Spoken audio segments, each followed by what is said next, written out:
houve a resposta daquilo que nos é pedido enquanto infecciologistas, que é tentar, de acordo com aquilo que são os nossos conhecimentos e competências, responder a uma nova doença infecciosa da maneira que conhecemos o estado da arte no momento, sem medo, porque é para isso que aqui estamos.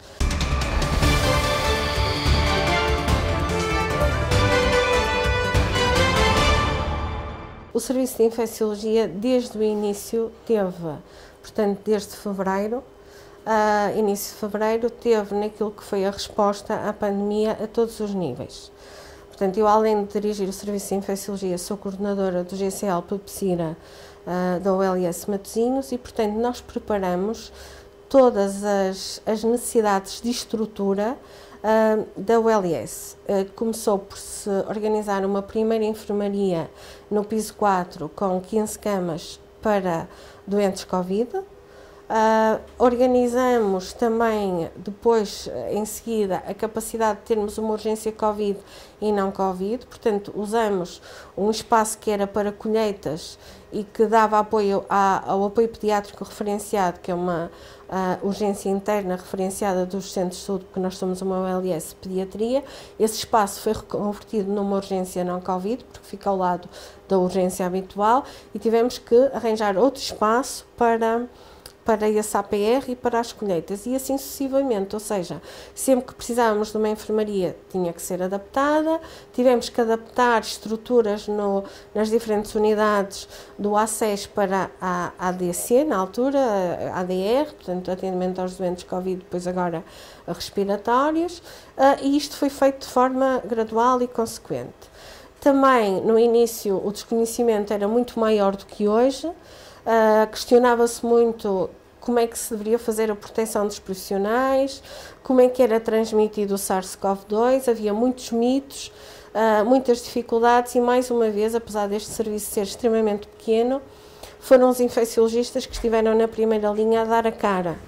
Depois, com o aumentar do número de casos, foi preciso recrutar pessoas, primeiro de forma voluntária de outras especialidades, depois nós funcionamos num departamento médico em que a gestão desse departamento a nível, por exemplo, de residência é feita pela medicina interna e, portanto, pouco a pouco fomos recrutando e começamos a ter um trabalho de equipa.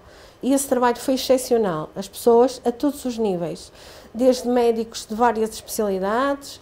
Portanto, começamos pelas várias especialidades do internamento médico e agora, ultimamente, até tínhamos também o departamento cirúrgico e da mulher, da criança e do jovem. Tivemos pediatras a trabalhar connosco nas enfermarias de adulto.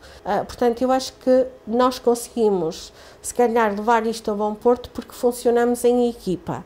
E é preciso ver que nós chegamos a ter 90 camas que eram coordenadas pelo Serviço de Infecciologia, todas Covid da Enfermaria Geral no piso 4, para além de mantermos a atividade programada do serviço. Posso lhe dizer que de março até maio essa atividade foi muito condicionada.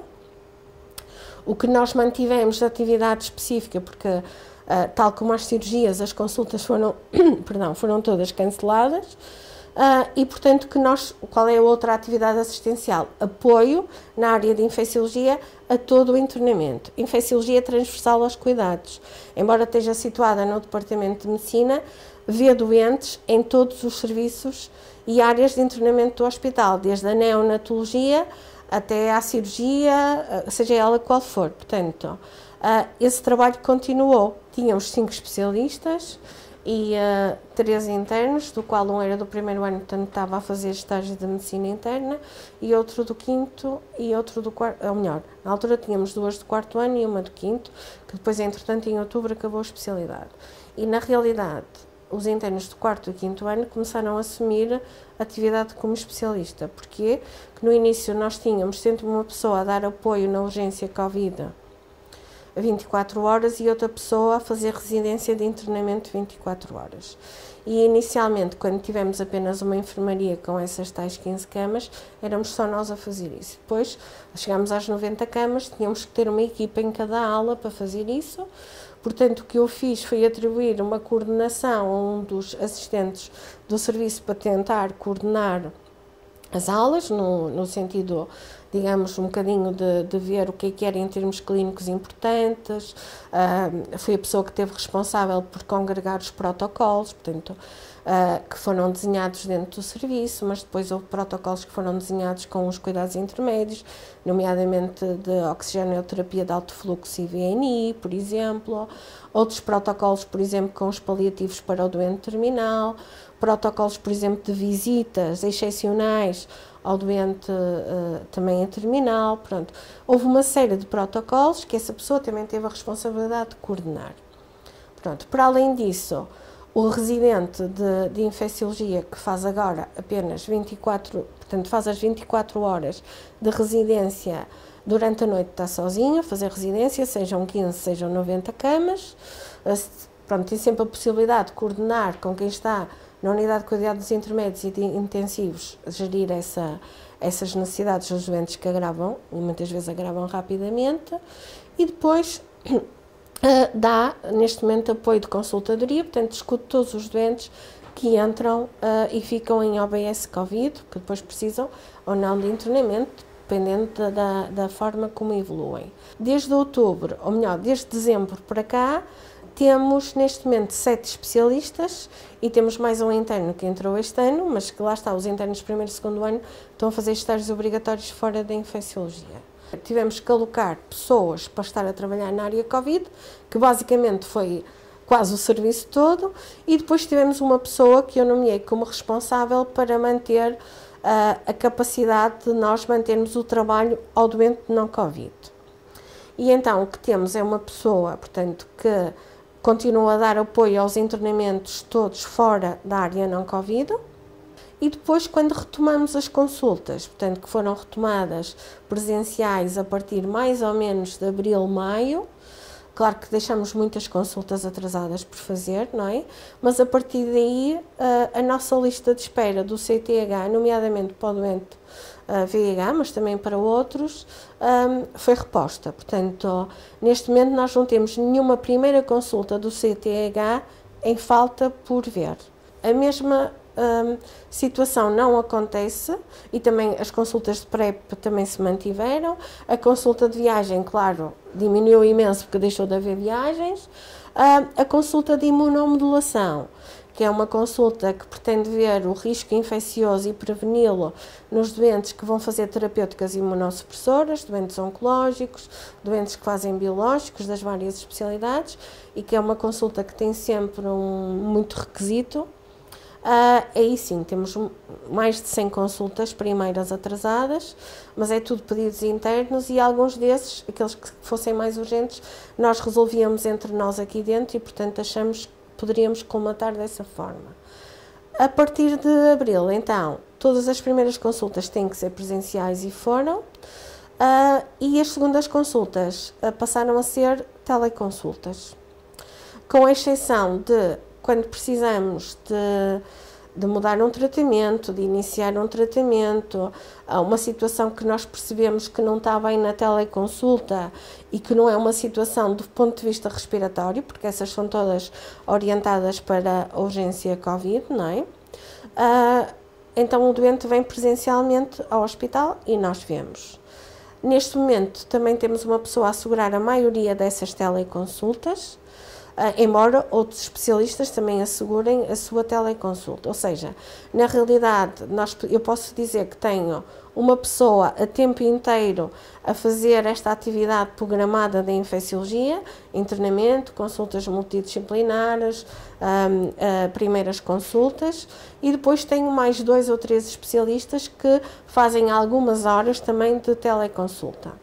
Pronto, e temos conseguido equilibrar mais ou menos o serviço, não é? Porque estamos todos exaustos. É preciso dizer que as férias do departamento médico e nomeadamente do serviço de infecciologia foram suspensas várias vezes. A maioria das pessoas do meu serviço tirou metade das férias, alguns nem metade das férias de 2020, que passaram para 2021, e mesmo as tolerâncias não foram gozadas. Portanto, o serviço deu esta resposta. Temos uma pessoa, infelizmente, em burnout, mas que há de recuperar, porque efetivamente as solicitações foram muitas e é difícil respondermos, não é? O que posso dizer é que as pessoas nesta acalmia que agora se tem sentido da área Covid estão todas muito cansadas, mas quem está na área não Covid também está muito cansado porque assumiu um grande volume de trabalho. Claro que eu agora até estou a fazer o relatório das atividades de 2020 para enviar ao Colégio de Especialidade e ao Conselho de Administração, e o número total de consultas que nós fizemos foi quase metade, não é? O número de internamentos que nós vimos e que dos quais foram responsáveis cresceu 500%, não é? Porque, efetivamente, nós dávamos apoio mais ou menos a 350 doentes internados por ano, pronto, e neste momento, por exemplo, no final de 2020 tínhamos internado na enfermaria geral mais de 750 doentes Covid. Okay? Portanto, é uma diferença enorme e neste momento já temos mais de 1000 internados em enfermaria geral Covid. Portanto, efetivamente foi uma solicitação não expectável, não é? Mas que eu tenho muito orgulho no meu serviço, muito pela generosidade com que responderam a esta pandemia e pela maneira como se empenharam em dar tudo de si, não é? Tivemos 3 infecciologistas infectados que recuperaram, graças a Deus, sem necessitarem de internamento. E eu lembro-me no dia pior deste hospital em termos de mortalidade na enfermaria geral, que morreram 6 pessoas num dia e eu passei 4 certidões de óbitos num dia, e houve alguém que me disse, um amigo meu da urgência que me disse, o diretor da urgência que me disse: Isabel, deve ter sido o pior dia em termos da tua vida de passar certidões de óbitos, porque isto abala-nos, não é? E eu disse: não, sabes, porque eu já passei por outra pandemia, a pandemia de SIDA. E houve um dia em que eu era interna do 3º ano e estava a fazer 24 horas de urgência, em que me morreram 7 doentes nessa urgência, porque na altura nós ainda não sabíamos tratar estes doentes. E a grande particularidade é que estas certidões de óbito que eu passei nesse dia eram tudo pessoas com mais de 75 anos, quase todos acima de 80, mas nessa altura eram mais novos do que eu, e eu era jovem. Portanto, se calhar, para as pessoas que já passaram por aí, por essa pandemia, isto não foi tão conflituoso connosco próprios, não é? Para os especialistas mais jovens, se calhar foi.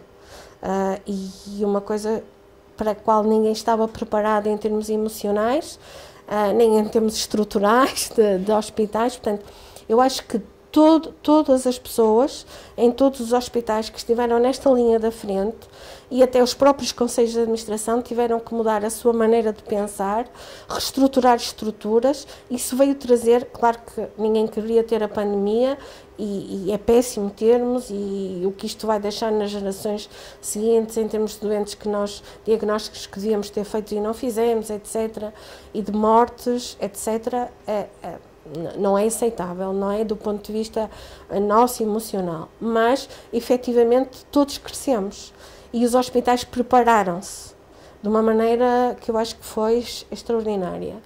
E, portanto, agora é importante que se invista realmente no Serviço Nacional de Saúde, se continua a investir. Se calhar, apesar de tudo, nós já tínhamos uma sensibilidade dentro do hospital para esta área de controle da infecção que foi facilitadora, mas na realidade faltavam-nos algumas estruturas. Por exemplo, a pressão negativa. Neste momento nós temos uma unidade de cuidados intensivos que duplicou e que tem essa parte toda de 11 camas com pressão negativa, antes tinha 3/4. Temos lá em cima, estamos a acabar agora até as obras nos últimos quartos com esta acalmia, mas 2 enfermarias com pressão negativa, e tínhamos meia dúzia de quartos. Isto realmente é uma das lições, é que acho que, embora não se tenha ouvido falar muito do PEPSIR a nível nacional, mas a nível local foram os grupos coordenadores locais que conseguiram desenhar as estruturas, os circuitos, os materiais, validar materiais e conseguir ter materiais para que não faltassem de proteção aos profissionais e utentes e conseguir de alguma maneira também proteger o ambiente. Ninguém fala deles, nunca ouvi falar deles nas entrevistas que se vêem na televisão, mas eles efetivamente foram vitais para estas mudanças estruturais, reconverterem aulas Covid, depois retomar para aulas não Covid, etc, etc, etc. Depois tiramos outra lição, é que os profissionais de saúde do SNS são resilientes. Estão lá para fazerem aquilo que juraram no juramento de Hipócrates, que é tentar o mais possível tratar o doente da melhor forma que sabem e podem. Às vezes não conseguem curar, que era o objetivo, mas dar-lhes o melhor tratamento possível, a melhor qualidade de vida possível. E, portanto, foram resilientes. Eu acho que se nós não tivéssemos um Serviço Nacional de Saúde, provavelmente não conseguiríamos de todo ter ultrapassado a pandemia.